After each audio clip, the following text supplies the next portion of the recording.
Hello, thank you everyone for joining us for the finale of our three-part holiday webinar series. If you haven't attended the past few, we've done one on edibles, the second was on beverages, and today we're going to be talking about consumer segmentation and need states. So eat, drink, and be merry have been the three sessions. I have quite a few guests joining me today, so we're going to kick off with a little bit of an insights presentation. I have one of our partners in crime at IRI here to talk through segmentation as well. And then we have some panelists that we'll pull in. So really quickly, just to ground everyone, my name is Jessica Lucas. I lead our commercial development team at BDSA. I've been here for over 3.5 years now. So probably many of you have seen or talked to me previously. So let's just go ahead and get started. Really quickly, just to remind those who are unaware, BDSA, we are the go-to for all things global cannabinoid market research, insights, and analytics. We support our clients, which include retailers, brands, investors, as well as CPG, tobacco, beverage, alcohol companies, and really driving better decisions utilizing data, understanding the marketplace, where it's been historically, where is it today, and where is it going. And to do that, we have quite a few different data sets as we think about really providing a holistic view of the marketplace. So as I go through these slides, today's really focused on consumer. But as a quick reminder, and as you likely saw in the edibles webinar, as well as the beverage webinar, we do global market forecasts. So predicting where the market will be over the next 5 years by state, by province, by country, down by category. We layer on top of that the consumer and non-consumer sizing elements, as well as attitudes, beliefs, behaviors, consumption dynamics, purchasing dynamics, and so on. And then the last piece is granular retail sales tracking. So for those of you familiar with CPG beverage alcohol, you might refer to that as scan data, but tracking exactly what is selling, where, when, at what price point in the dispensary or cannabis retail channel, covering both the largest legal markets in the US as well as Canada, so by state and by province. So with that, let's get started. A quick update on the marketplace. Again, if you've been on the webinars leading up to this point, some of this is a little bit of a review, but really today we're focused primarily on the consumer marketplace, how it's evolved over time, where is it today, and how do we think about the market in supporting our clients in product portfolio management, innovation management, assortment for retailers, thinking about targeting the right people, making sure those segments are large enough, but also growing segments. So a quick refresher as we think about the marketplace today. As you can see here, adult use legalization is really driving legal sales in the US. Important to call out and consider the size of the US legal market compared to a fully legal country like Canada. And thinking about where the markets are going over the next 5 years. So thinking about the size of the adult use market, the medical market, also considering the size of the illicit market. And what we're looking at here again is legal sales. And as you can see, important to call out, we think about ranking the top markets by 2025. Number 1 is California. So it is and will continue to be the largest global legal cannabis market. Number 2 is Canada. Then we have additional states coming into play, Colorado, Florida, and Illinois. Because of the size of the US markets in terms of legalization and opening up in terms of regulations, we do compare countries to states as we think about ranking here. So again, California currently the largest market, and we anticipate that to stay true through 2025. So as we think about the growth of the marketplace, really important to consider a few things here. Yes, regulatory shifts, the opening of the market, adult use becoming legal, medical markets becoming more mature and opening up in terms of the application for medical use. But we also have to consider the growth of the consumer marketplace. So as a quick recap, again, today we're going to focus predominantly on the consumer market. But as a quick recap, BDSA has been doing in-depth, granular, and trending consumer research now for almost 4 years. We've done 6 rounds of this research in Canada, total country as well as by province. We also have done 7 rounds of research in the US, again, total country, down by stages of legalization, down by regions within the US, down to the state level. And I like to show Colorado just as one example. Obviously, we could cut and splice this a million different ways. But as you think about consumer adoption, and as you saw the growth on the previous chart, yes, markets opening is a driver here. But even in your fully legal, mature markets, like a Colorado, if we rewind back to the beginning of 2017, so as a reminder, Colorado became adult use legal in 2014. Q1 2017, about 25% of adults in Colorado were cannabis consumers. We fast forward to earlier 2020, that number is now at 41%. So a significant growth even in mature markets in terms of the population open, willing, and interested in consuming. So we get this question a lot. Is the growth of the market driven by more states or the opening of regulations, more countries, more provinces? The answer is yes, that is a growth driver. But even in mature markets, we continue to see a growth in adoption and penetration, also driving the markets to become larger. A lot of factors here, but availability, so more retail locations, that meaning it's more accessible, but also destigmatization, education, product assortment, the sophistication of the market, all of those factors in people choosing to become consumers. So again, just really important to call out this evolution of the marketplace. And if we break this down a little bit further, just to kind of talk about a point in time here, both in the US and Canada. So as we think about the population and the BDSA consumer research, we look at a census representative population of adults. We then identify who are current cannabis consumers, but also who are non-consumers, and what is that evolution or trend over time? What does adoption look like? And so we break the market, the population down into consumers, acceptors, and rejectors. And if we were to add up both consumers and acceptors, which is what you will see here on this chart for both the US and Canada, you can see the percent of the population. The purple is the US in fully legal markets. So those are fully adult use legal markets in aggregate. And the turquoise color is Canada.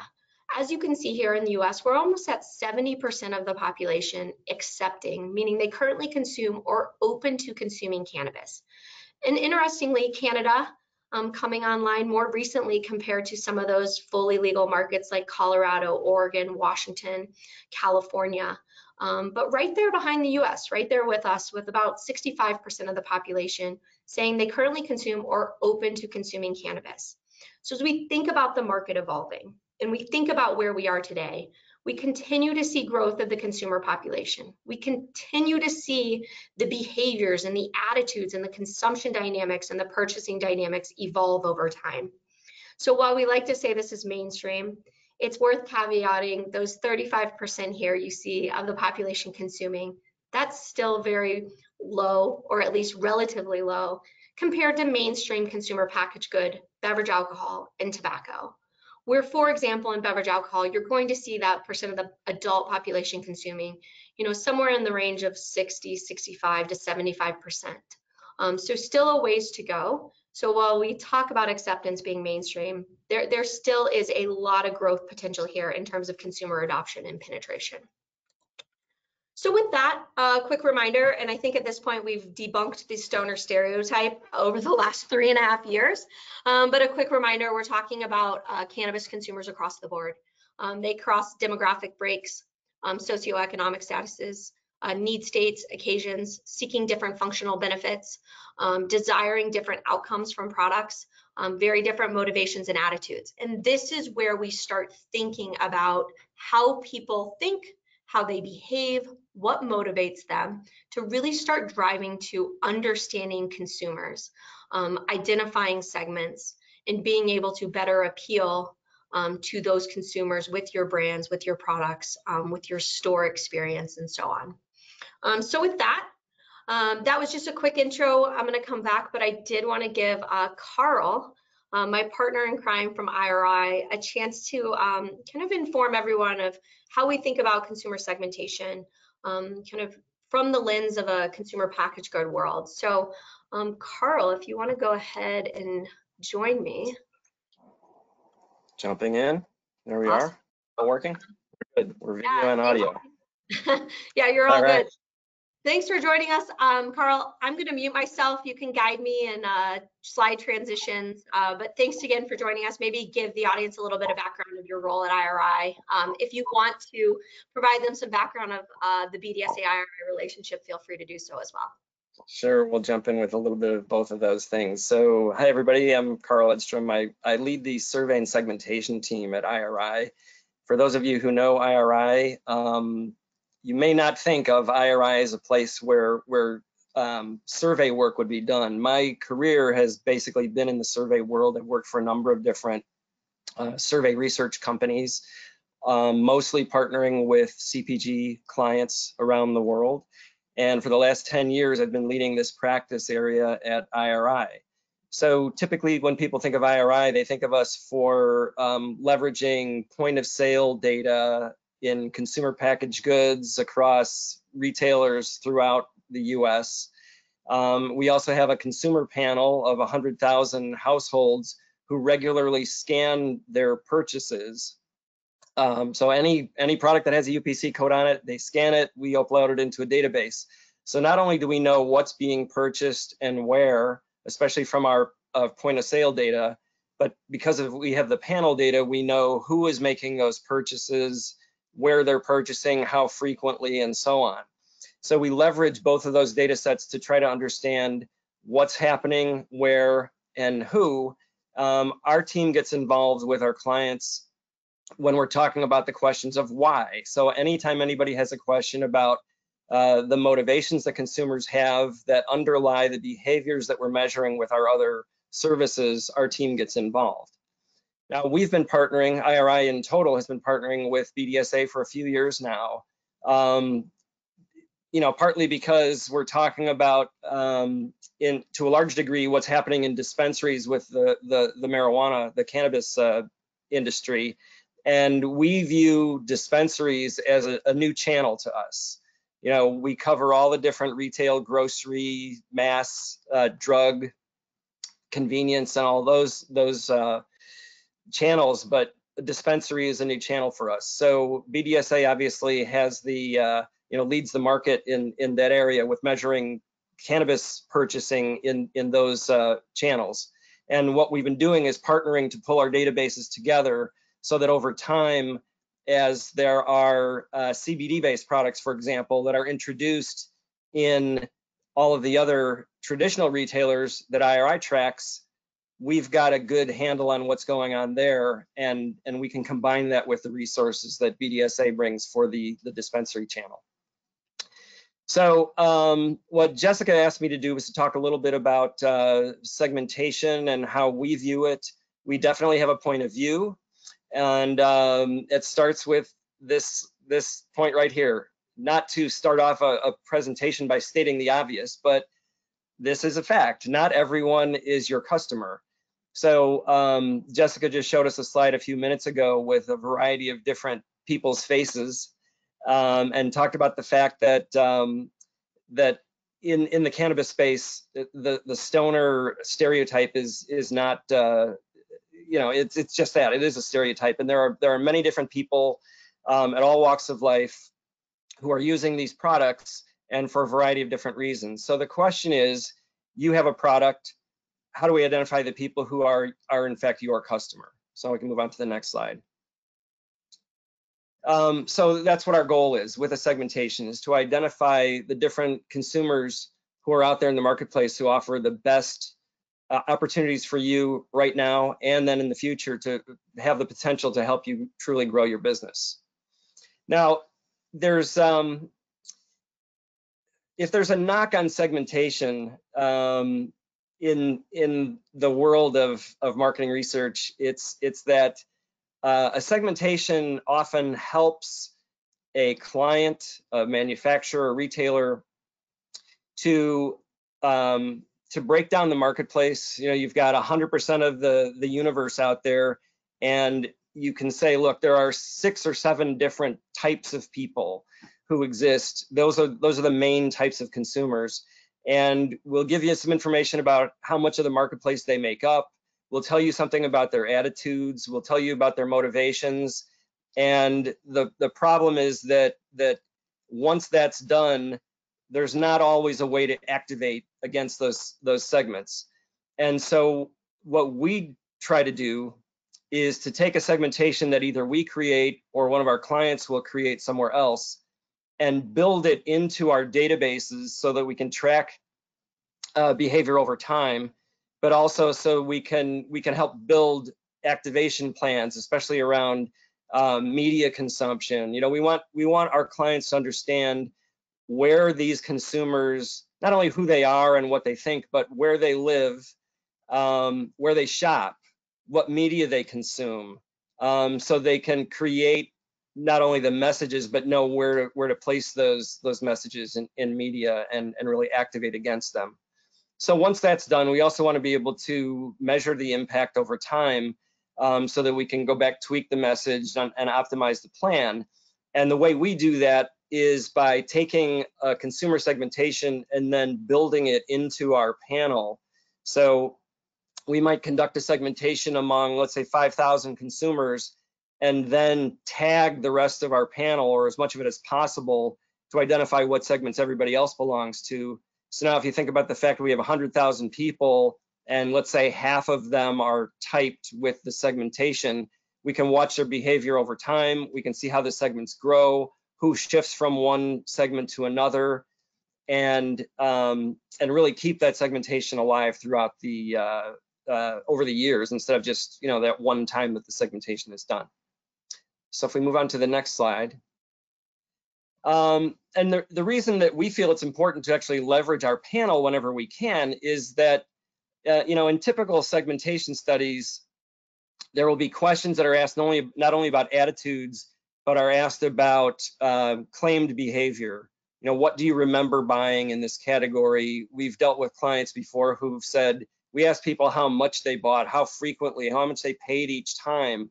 The reality is people don't remember the details of their behaviors, even if they're things that they do every single day that are habitual. So what we try to do is rely on the fact that we have this behavior already. The segmentation accuracy and utility is elevated when we can combine the shopper behaviors with the motivations. So we won't necessarily start with the behavior within our panel, but we'll pull a demographically representative group of people from our panel. We'll send them a survey to ask them questions about their approach in a particular category, what their perceptions are of different brands, how they use the products in general, and then what are some of their motivations and barriers to purchasing. So we'll take those insights and then connect them back with the actual behaviors that we have. So we know what these people bought, we know where they bought them, when, how much, what they paid, and it allows us, if we go to the next slide, to quantify the behavior. So if we've identified, in this case, 5 different segments, we can go back in and say, look, from the segmentation itself, we can tell you that segment 1 accounts for 15% of the population, segment 2 is 18% of the population, and so on. But we can also dive into the actual behavior that we have in the panel, and we can say, and here's how much they spent in the past year in this category. Here's how much they spent on your brand. Here's how much they spent on a competitive brand. And we've also now got these attitudes about what they think about the brand. So you combine all that together and it allows us to identify the right targets, the size, the number of people that they account for, and how much value they bring to your brand or could potentially bring to your brand going forward. So it's very valuable to be able to connect those pieces together. The one thing that I know Jessica's got a little plan for us in a second about how to introduce some segments that they've created. But what we want to do, what she's doing leverages this idea, which is that we create these personas. So I just showed you 5 different segments. Basically, we have a picture that we picked that represents a person from this particular group. So this is someone we've named Alicia. She's a flavorful foodie. She's a big fan of this category. She has a foodie perspective and she aspires to more. She's always looking for something better. Alicia makes up 18% of the population. And then we go through and we create these personas that tell you something from a more of a qualitative feel based on the quantitative measures that we collected that talk about what's most important to her, what she's looking for in the future. And it's used as a starting point for creating the media vehicles for targeting her segment. So with that is just a little bit of a background about how we approach things. I'll push this back over to you, Jessica. Thank you, Carl. I'll call you back on for the panel. So for everyone, just a quick recap, BDSA does have a partnership with IRI. IRI, a go-to for all things insights, market research as we think about the mainstream marketplace. So consumer packaged good, beverage, alcohol, tobacco, food, drug, mass, convenience, retail channels. IRI's sophistication in terms of the data and the maturity of the markets that they're tracking is very different than where we are today in cannabis. So while understanding kind of how this is brought to life in CPG is really valuable, we also have to consider the challenges that we face within the cannabis industry, which is why we're going to have this panel conversation, and which is why we have to be flexible in how we think about sophisticated market research techniques and applying those to the cannabis industry in a way that makes sense. So I'm going to run you through a little bit of high-level insight into kind of where we're going as we think about consumer segmentation and actioning on consumer segmentations. So really quickly, as we think about that action point, so it's not just about having really good data, really good insights or analytics, it's really about what do you do with this? So regardless of kind of where you fall, brand, manufacturer, retailer within the cannabis industry, but also, if we have anyone on this call from beverage, alcohol, or CPG, really interesting to think about the cannabis consumer segments and the growth of the marketplace and maybe how that might impact other industries as well. So retailers thinking about assortment planning, store segmentation, pricing, who are you appealing to? Who is your shopper base? What shopper groups are growing or declining, and how do you set your assortment? How do you set the experience of your stores to meet those shopper needs? As we think about brands and manufacturers, this could be portfolio planning, portfolio maintenance, SKU prioritization, innovation, ensuring it's incremental, meeting new consumer segments or new need states. So a lot of different applications here as we think about what is a consumer segmentation and how do you bring this to life. So as I mentioned earlier, BDSA has been doing trending granular consumer research now for almost 4 years. Because we have this robust data set, we are able to think about consumer segmentation very differently. So again, we've been doing this for years, every 6 months, talking to about 20,000 consumers each round of research. Full transparency, we as a company have been kind of stalling on doing a consumer segmentation. The second slide of data that I showed you, showing you the growth trend of Colorado consumer, is a great depiction of why we paused and held off doing this. As Carl mentioned, it's very common in CPG to do a consumer segmentation and let that live on for years because of the percent of the population consuming, the maturity of the category, the regulations are not changing in frozen food or candy or carbonated soft drinks. Cannabis is very different. So we've dragged our feet a little bit. We've now fully jumped in. And the nice thing here is because BDSA conducts this research every 6 months, we have a chance to validate it. So we will continue to adjust and kind of grow with the industry as we think about who these consumer targets are. If we go back 3.5 years when I first started here, the consumer base looked very different. Why people consumed, what they consumed, the products, the brands available to them, the number of retail locations, very different than it is today. So we have to be flexible as we think about consumer segmentation compared to how kind of a mainstream consumer packaged good or retailer would think about this. So we take all of this research that BDSA has done over the years. We think about really how do you break this down? So we input lifestyle attitudes and attitudes around cannabis. So these are things like, I am a very nurturing person. I am willing to spend more for quality. I enjoy spending time with my family. Cannabis attitudes, think about those as, I believe marijuana could be addictive. Marijuana plays an essential role in my personal care. I believe everyone should have access. So those are attitudinal statements. So the attitudes define the segments. So we do a complex cluster analysis, assess different factor solutions, and determine kind of what is the breakdown, with the objective being to have a group of mutually exclusive consumer segments. So coming out of all of the work we've done over the past years, but especially this year in 2020, again, attitudes define the segments. And coming out of our census representative adult population, our analytics, both art and science, determined 6 mutually exclusive consumer segments and 4 mutually exclusive non-consumer segments. Non-consumers, not typically an area that you would explore in CPG, but in cannabis we have to because of the growth of the marketplace. So the attitudes define the segments. But demographics, behaviors, consumption dynamics, purchasing dynamics, and so on are what we profile and use to describe these segments to really understand them deeply. So with that, I have a couple of friends getting ready to join me. So just want to introduce you to a couple of our consumer segments really quickly. So first up, I'm going to pull in Sammy, our Better Living loyalist. Sammy, do you want to jump on and give us a little background of who you are? Yeah, sure thing. Hey y'all, I'm Sammy. So yeah, I'm what we would refer to as a better living loyalist.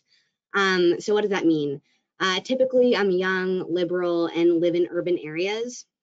Myself currently living in Portland, Maine, but just spent a couple years in Austin, Texas as well.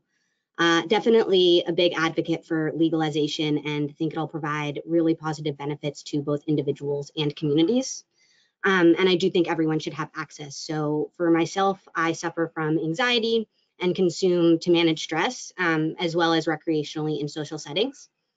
So I do purchase pretty frequently and tend to look for products with higher THC content, usually kind of lean toward inhalables and edibles, but generally open to trying new products with taste and price often influencing my shopping habits. So I will definitely consume throughout the day using lower THC and CBD products in the morning and afternoon, and transitioning to those higher THC products at night. So outside of cannabis, I prioritize being physically active and eating right and spending time with loved ones. So definitely more to the story, but that's a little bit about me. Thanks, Sammy. So as a recap, what we're going to show here on this slide are really the groups, the segments. There's a lot of data behind this, but I can't disclose all of that to you on this free webinar. So next up, we have RJ, our Cannabis Advocate.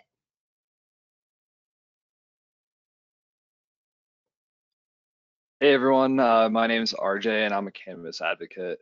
I was born and raised in Denver, Colorado, and I've always lived near the city and urban areas. I actively manage my health, and cannabis plays an important role in my overall health in conjunction with other vitamins and supplements.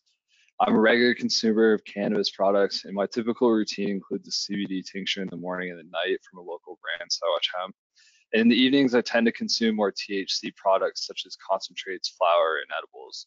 I'm not tied to a particular THC brand, but I often find myself trying new products.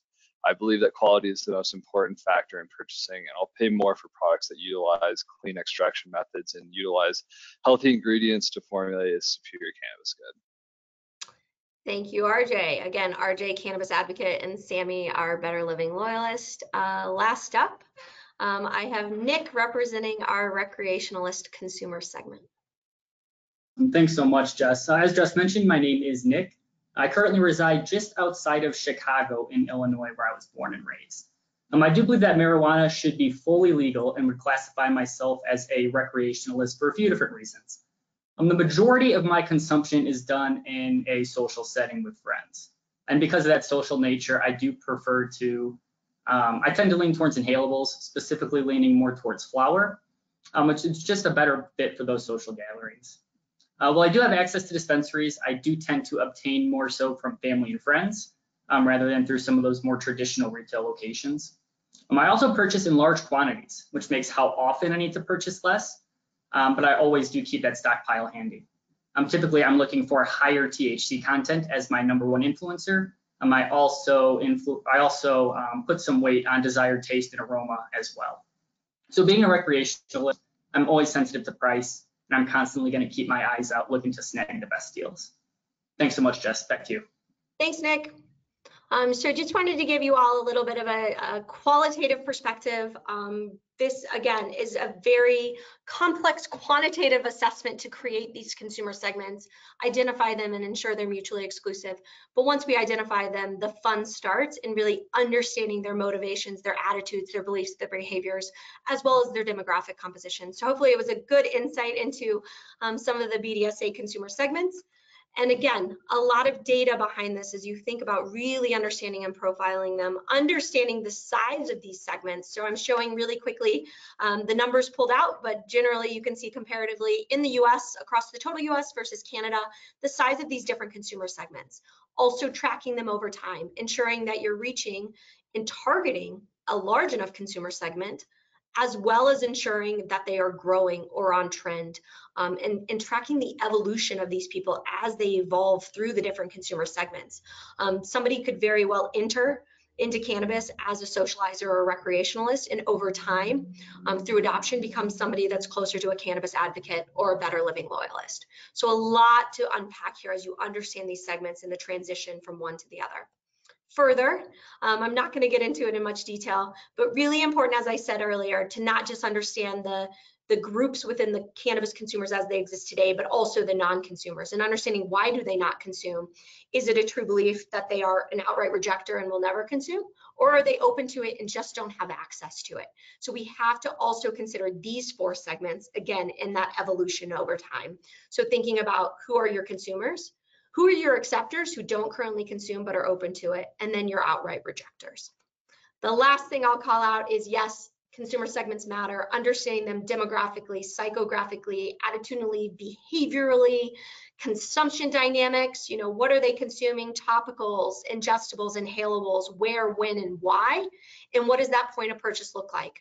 What are the attributes or product features that matter when they make a choice? How much do they want to interact with a bud tender? Who do they go to for recommendations? All of those things matter. Further, just because we have all of these different consumer segments does not mean a single consumer behaves the same way in every occasion. So then an added layer of complexity here is kind of these need states or occasions. So if we think about our 6 consumer segments on this slide, and then we identify occasion-based, I narrowed it down here to 4 key kind of need states occasions. Get high, party, relax, unwind, dealing with mild symptoms, or truly medicine. And we unpack by consumer, how often are they in these different occasions or need states? And in those occasions, what do they seek? What are the benefits? What are the functional needs that they have? And all of a sudden, this gets really detailed, really granular, and very actionable, again, as you think about targeting, messaging, innovating, product portfolio, as well as assortment. So with that, let's jump in to a little bit of a discussion. So I want to invite my special guests to go ahead and share their video. So I have Carl, which you guys already know. We have Valda, the CMO of Trulieve, and we have Dag, Director of Innovation at Kiva. Do I have Dag? There you are. All right, so I'm going to go ahead and stop sharing my screen. And we will go ahead and jump in. So first off, I'll kick off with Dag. Want to do a quick introduction, kind of your background, where you are right now, kind of what your key focus is before we start jumping in. Sounds good. Yep, okay. Hello, everybody. Good to meet you. I'm Dag. I am a Director of Innovation at Kiva. Joined Kiva about a year ago, coming from CPG. I spent 8 years at Clorox, helping with build innovation on the cleaning side, as well as in the health and wellness space. And I also did quite a bit of, spent a bit of time doing mergers and acquisitions, looking for new opportunities through acquisitions for Clorox. And prior to Clorox, I spent about 12 years in the consumer tech industry. So I was at Logitech and Gartner Group, helping to build new products and bring new ideas to market. Awesome. And Valda, how about a quick intro? Hello. I started my career at Colgate-Palmolive, so similar to Dagmara's background with Clorox, right? You get that good CPG training.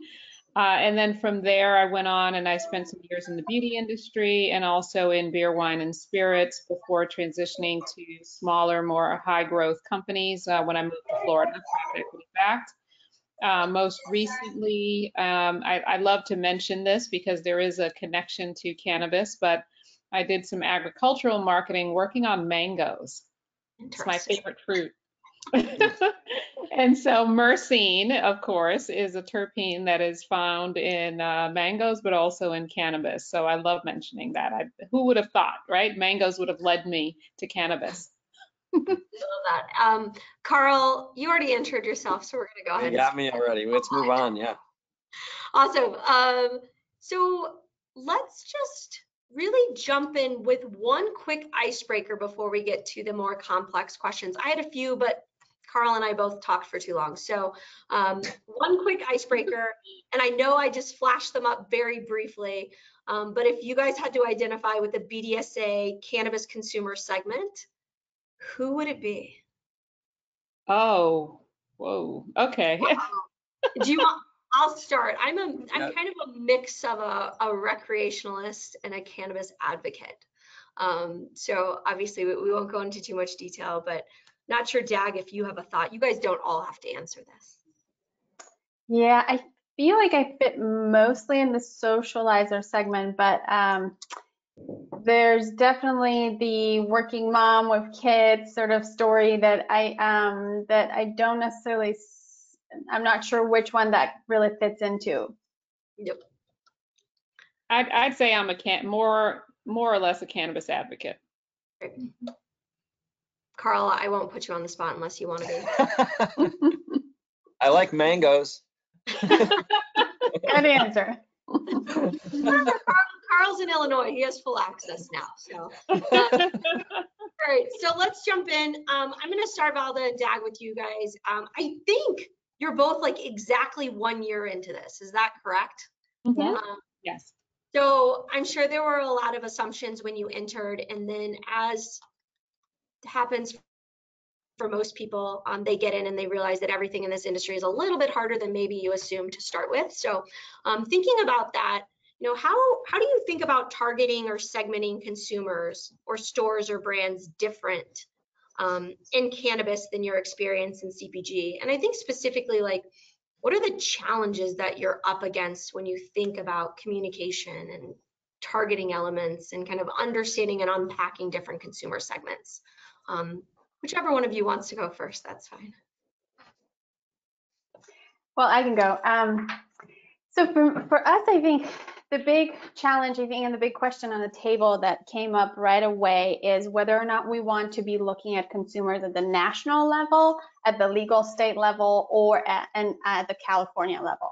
And I feel like I thought about it for quite some time, and I feel like given the size of the California market and the maturity of each state being in a different maturity phase, we've landed on really wanting to study the California consumer first and really getting to know the California consumer and make sure their portfolio maps well to the needs of that consumer, and that we identify the gaps that might exist, and then we develop products and solutions for that consumer. And I think the other big surprise has been a lot of variability in the retail channel environment. So in the CPG world, where you have a Target and a Walmart and a few key other players, you kind of know the assortment that they carry. You know everything about the aisle. You know about the competitors. You can imagine the consumer experience. Store to store, there's not that much variation.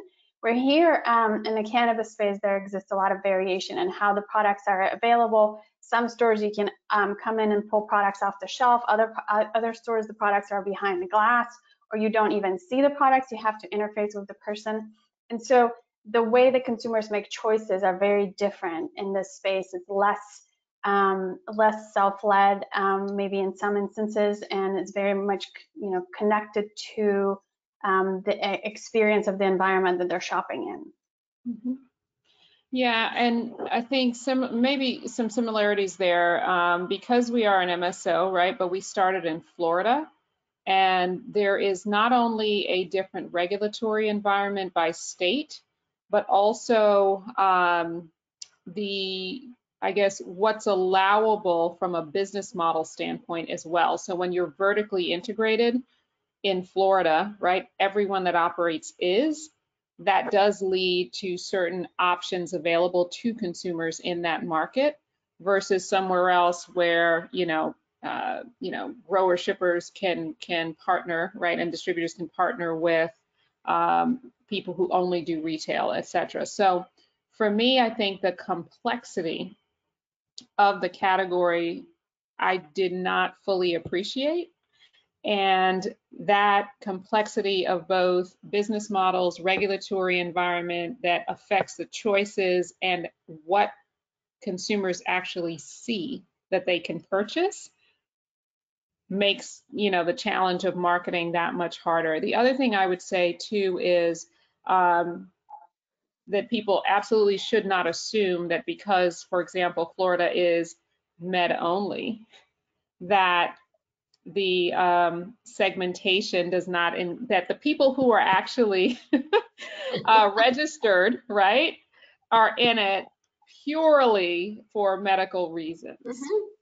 Yep. So I think there's sort of an interesting consumer reality out there, right, of yes, I may have anxiety, yes, I may, certain disorders that are, or conditions rather, that are listed in the regulations that would allow you to get a card, but human beings are complex, right? So there's more layers to it. Yeah, and I think you're spot on it. And I tried to bring it up on that last slide, but thinking about even if you are medically focused and a license holder, doesn't mean you don't have days of the week or times of a day in which your consumption is more social and recreational. That's and right. Obviously we see the flip, right? In the adult use marketplace, many of those people are also using it for social, recreational, and medicine. So it goes both ways. Actually, that's a good segue to one of my next questions, which I think applies across markets. But as we look at kind of our research and identify, as I mentioned earlier, about 30 to 40% of the adult population consuming. That's very different than some of the categories that you guys worked on previously. And so we, and kind of me and my team specifically, are constantly kind of having to check ourselves and getting too sophisticated in this process yet, because you can't go after a 2% segment of the population. So how do you guys really think about the right size of who you're going after? Whether that be a consumer segment, a consumer target, or even an occasion? And how do you kind of bring that into kind of product portfolio management? Whoever wants to go first. I can go again. It's a challenging question because the answer just varies so much. So I do think that you can make a business in a category where you have 2 to 3% household penetration. For example, Brita, which is one of businesses owned by Clorox, is about 6% household penetration nationally, and it's a pretty sizable business. So it really is about the dynamics and uniqueness of a need state and how your brand can come in and offer something that potentially is relevant to that consumer group. And I feel like when we talk about innovation, it's both product innovation, but I think there's also a component of marketing innovation. You have to think about new and unique ways to engage that consumer. And it's not sort of the standard playbook of we'll get the product on shelf, we'll put a post on social media, and hopefully it's going to sell. So I think you have to think about the total life cycle of is this segment going to, I think you mentioned the growth of the segment, where is it today? What's the opportunity for growth? And is there any kind of analogous products that are being used by this segment that it would allow me to estimate the size of the segment and potential of that segment? And then if I'm going to deliver certain types of solutions for a particular segment, how do I create a meaningful connection with my brand, and how do I develop a unique marketing approach that will allow me to get my message out to that segment? Because as you mentioned, in the even in the segments that you have that are non-users today, the whole 39% of consumers who are interested, I don't feel like anybody has cracked the code yet on how to bring those consumers in. And a lot more insights is going to be needed to really unlock it, not just from a product form perspective, but the innovation that will have to drive the marketing that comes with it. Yeah, that makes a lot of sense. Valda, I'm going to come back to you, but really quickly, Carl, as you think about CPG, are there any, I think the answer is no, but I'm going to throw it out to you anyway. Are there any like categories that you would say have some of the weird dynamics that the cannabinoid industry and the cannabis industry is facing? Or, are there any like rules of thumb that we could learn or think about as a comparison or a comparative industry or market? It's I don't want to go narrow. I want to go a little bit wider with it because there are so many parallels that I've seen, and you and I've talked about this quite a bit, between this and like the growth of natural and organic products, where if you think about it, years ago, the only places you could find something that was organic was in a health food store. And so I kind of see that as it's like the analogous to the dispensary channel. It's the little mom and pop kind of places that would spring up and they would sell, and it's local producers and no national distribution. So you have there was a complexity because of all the same things that Valda and Dag were just talking about earlier, and also difficult to track, right? It's another thing that we've talked about with this category as well. And so it's identifying the people who really you find that these products appeal to, and how do you reach them? And I just think that there's so many parallels you could follow with how that all worked and developed that could be good learning for this space. Yeah, and you said, how do you reach them? So I'm going to shoot that to Valda. Like, we are challenged with the fact that you don't have as many marketing and advertising vehicles and tactics available. Again, going back to the original question around size of segments, but also once you identify them, how do you reach them? So how do you kind of overcome some of those hurdles? Yeah, and I think, it's helpful, I think, to look at cannabis also as just something that, although it may still be taboo, it's still intriguing to people, right? So there is this curiosity factor. And when you think about when someone is curious, how do they behave? How do they get information, right? I think you tap into that. So some, typical marketing vehicles would be search engine optimization, right? So SEO, obviously, people go into Google. We can't spend money there, but if you've designed your website and content and so forth in such a way that you're that people can find you, right? Then that's an aspect. There is some advertising that's allowed. Again, all regulations vary by state, and you certainly have to get approval at the state level for certain content. But I find that digital and mobile in particular also is helpful with some of those tools. I want to go back, though. You mentioned a question about the right size, right? I worked at Avon after I left Colgate, and it's I bring that up because when people saw me leap from sort of food, drug, mass club, right, to a direct selling channel, they were like, what? Like, well, how is it? My Colgate friends and my traditional CPG. And the reason was because in direct selling, it also was not easy to read, right? The companies themselves, it's not scanned, right, through Nielsen or IRI, but yet this huge volume of product is being purchased and consumed and used and so forth. So I kind of borrowed, I think, some of the learnings from that time, right, of these huge, consumer bases and purchase opportunities that are not obvious, right? Yeah. And how do people influence one another to either try or repeat purchase? And I think so for me, that's a lot of the thinking that kind of, you really do have to be creative. And I liked how Dagmara was talking about being innovative in your marketing as well. But really you're borrowing maybe even from, I don't know, think about how political campaigns, right? People in a very short span of time convince people to go in one direction or the other, or to vote for them. I think in a lot of ways, that's actually what's happening within cannabis. There's a very large illicit market that's still out there.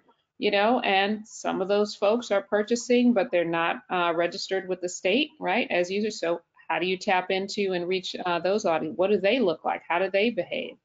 All of those things actually are quite important. And I think the last thing I'll add is, although the penetration may not be high, what also has been astounding to me is the volume of product that's purchased and consumed. Yep. I mean, you can see the dollars ticking up, right? So it is not even at 50% or 60% penetration, but my God. So, the usage rate, for example, of average consumption means that people are coming back multiple times a week. Yep. So there's quite a sizable business that you can build off of that. Yeah, I love that you mentioned that, and I don't mean this, but we talk to a lot of kind of mainstream companies, and sometimes we start talking about cannabis consumers, and they're like, 40%, that seems pretty high. How often do they actually consume? And I love opening our consumer dashboards and showing the percent of inhalable consumers that consume at least daily is 65% of inhalable consumers consume at least daily. Most of them all day, every day. And that is like all we have to show. I hate to say it because they're probably on this call, but like it's all you have to show an alcohol company to be like, this is different. This is not beverage alcohol. This is very different in occasions and need states and purchasing. So I'm really glad you mentioned that. Also, one thing to call out, the kind of social aspect of this. I mean, we see it time and time again. A top driver of products that people consume is it's something they've consumed before, so familiarity, or it's something somebody they trust recommended. In some cases, that's friends and family, or it's a bud tender. And so now all of a sudden you're like, those two are top 5 drivers of product choice. So, sticking with them, being a strong brand and providing a good experience, definitely important. One question before we close out, and Dag, I'm going to throw this at you first. Valda, you're going to have a different perspective, I think, given the markets you're in and the fact that you are a vertical MSO. But Dag, as you guys get more and more sophisticated at Kiva and thinking through all of this and actioning on it, you mentioned it briefly, but any other insight into like where are retailers in this kind of evolution and this understanding? Are your teams, or are you having conversations that would be more similar to like a category buyer, category management style conversation?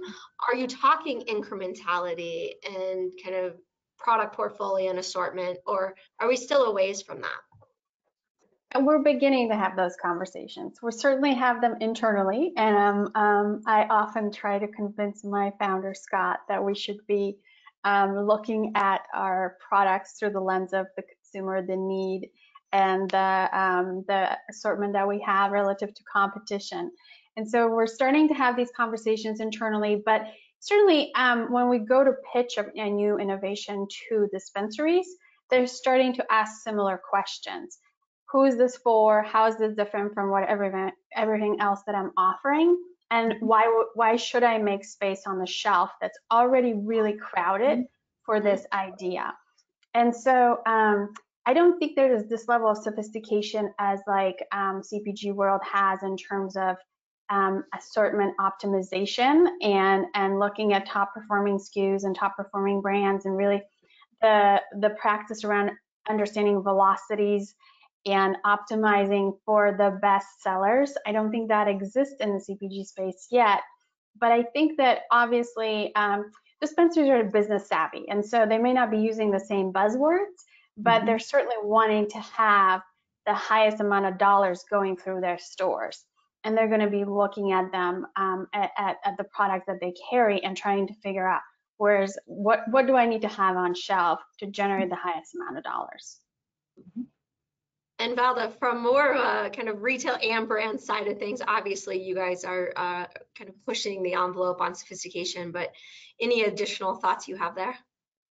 Yeah, I think that, as the offerings become broader, right? So we now just were allowed to sell edibles, right? And once you introduce edibles, it's like, oh my God, there's, how many types of candy are there, chocolates, brownies, etc. and you add that to more, you know, tinctures and capsules and more traditional sort of medical forms, you do have to category manage, right? There are things, you know, on our shelves that have to earn and their keep there, their space. When we go to other markets, we will be wholesaling. And so I do think that that category sophistication is going to be important because retailers there in those markets will have a choice whether they take our brands versus others, or what is the best mix based on that consumer, the profile of the consumers to that geography, right? So I think very quickly we're going to start seeing a lot of the stuff that you know we have seen in traditional CPG. Are also going to be applied. But again, it all is as good as the tools that we have, right? So, you know, BDS Analytics, of course, has some tools that we can use. But, you know, how committed are companies also to doing their own primary research? How well do they know the consumers? All of those things will come into play. So I think you'll see increasing sophistication pretty quickly. No, I completely agree. It's interesting as you think about, I'm sure you guys still get asked questions from your previous peers at other companies, as I do, that are like, oh my gosh, that cannabis must be insane. And you're like, yeah, but when you narrow it down, the questions that I get from you guys are very similar to the questions I got from a Nestle, a PepsiCo, a Kroger, you know, within CPG. It's the same business questions. And so, you know, I like, Dag, how you said they might not use the same buzzwords, but, you know, it's all about getting one more shopper in your store to buy one more product. And that hasn't changed. So with that, you guys, thank you so much for joining. For the audience, thanks for joining us on a Friday afternoon before the holiday. Apologies for the ugly sweater. We're having a little bit of a Zoom party. I keep joking that if any cannabis company wants to start making ugly sweaters, it can replace my brewery sweater from Colorado. With that, just really quickly, we are offering a little bit of a holiday gift. So if you guys out there are interested in learning more, getting a little bit of a BDSA discount on some consumer work, let us know. Otherwise, all of this content will be available, recorded, and downloadable. So thanks again for your guys' time and happy holidays. Thank you. Thank you. Thanks for having us.